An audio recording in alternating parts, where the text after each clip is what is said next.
So far we have all of the same functionality that we built last time around. So that is a good starting point. What are we going to do now to package this goober up, right? We got all of the pieces working that we had working last time, but hey, hey, ho, ho, let's make sure that we fix a few other bits. At this point, we're going to go ahead, let's save our work. So I'm going to save this progress that we have with our talks.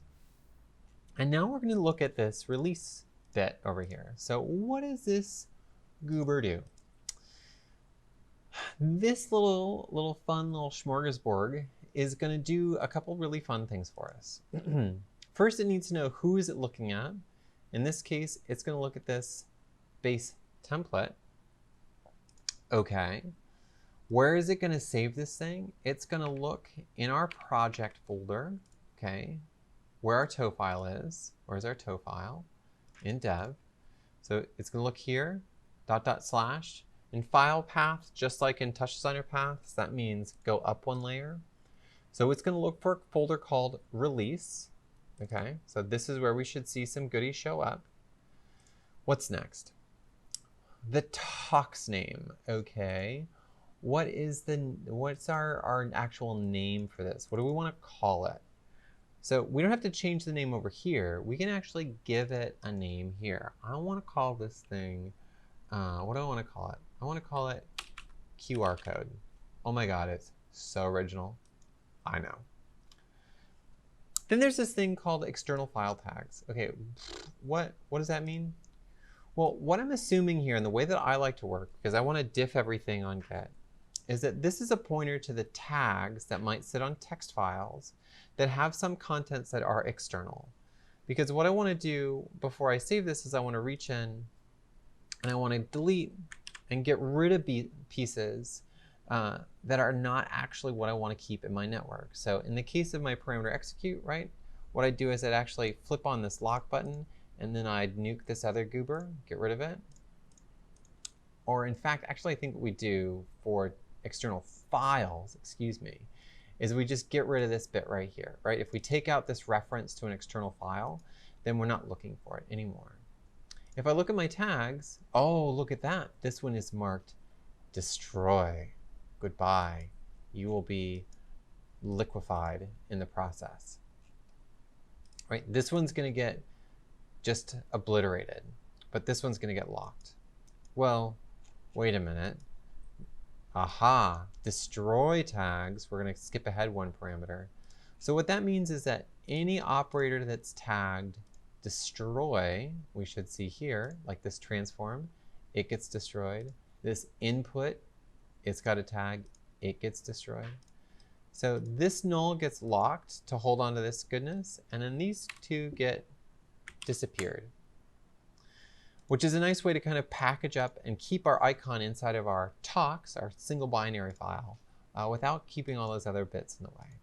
Okay, well, what about this one over here? Ah, this is an extension. Okay, cool. So that it needs its little path knocked out over there. Okay, groovy. What else? This execute isn't externalized, so it should be fine. This is marked as a mod, which means it's also external. Aha, you are not marked as external. Ext mod rex are requirements. Let's update this one. reqs. Let's add that tag, make sure it's there. Cool.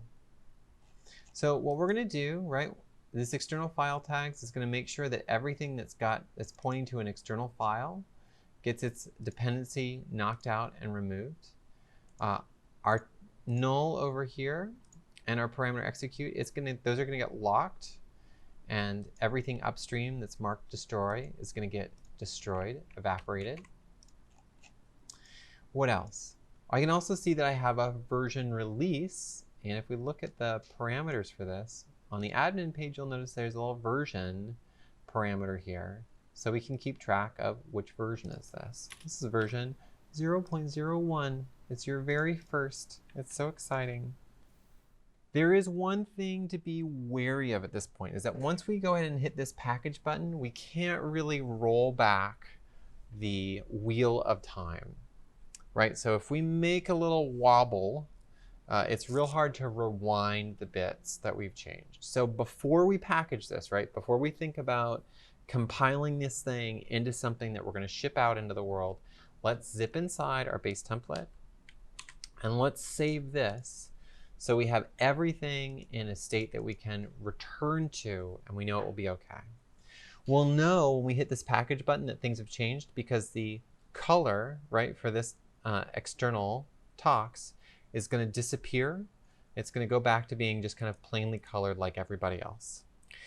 Okay, so let's keep an eye on a few things here. If you don't have this folder called release, right, so here's our tow file. You got to go up one layer and create a folder called release, lowercase r. Let's keep an eye in here when we hit package. Okay, the color border is gone. If we look back over here, we have our little tox. We have our little goober. It's here in the world. Okay. Now let's open a new project. Now the other requirement that is super duper important about this approach is that in order for this mechanism to work, where we have external Python libraries that we're loading in, is that we actually need a place to package up and stick those. So in order for this to really work the right way, for us to test it and for us to use it, our tow file that we're importing it into has to be saved at least once, and it needs to be saved inside a folder. Please, you'll be so much happier. So I'm going to do a file, save as in this new project. We're going to create a new folder called the test zone. And I'm going to leave the name of this as new project 1. Fine, that's okay. I'm going to save this. Whoo golly. I'm going to scoot it over the side. I'm going to minimize my old one just in case. I'm going to minimize this one. I'm going to open up test zone because it's the test zone, danger zone. All right. And then, wait, where did my other goober go? Here's my little tox that I made.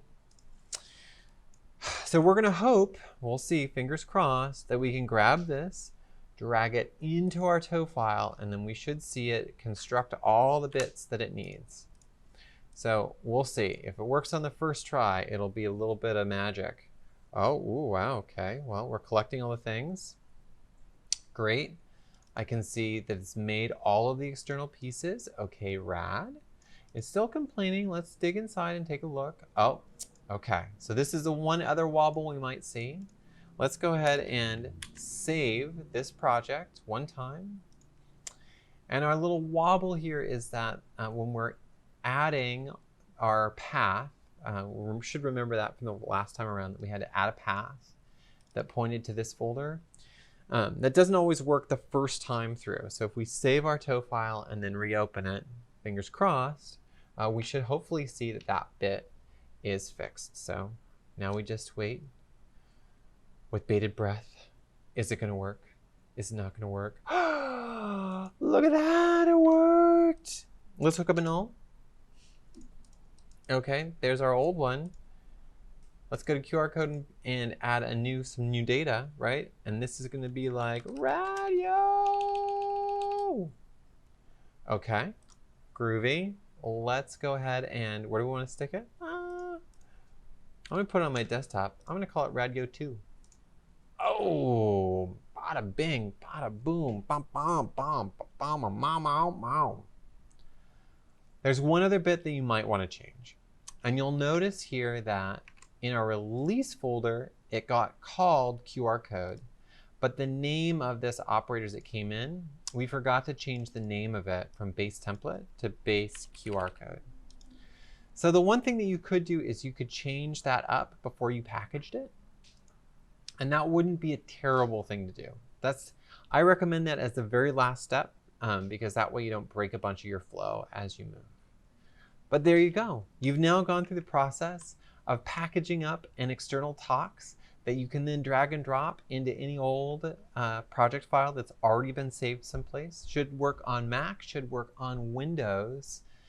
And it very handily keeps all of your external Python elements neatly compartmentalized and traveling right with your project file rather than being bound up with a particular installation of Touch. Whew. Okay. I know that's a lot. I know it doesn't seem like it's particularly gratifying, but in my opinion, this is one of the really cool ways that we can start to think about how we build Toxes, share them with one another, and move away from the kind of wrangle of, well, it works on my machine, but maybe it doesn't work on your machine. Womp, womp, womp, womp, womp, womp. All right, that's what I got for you all today.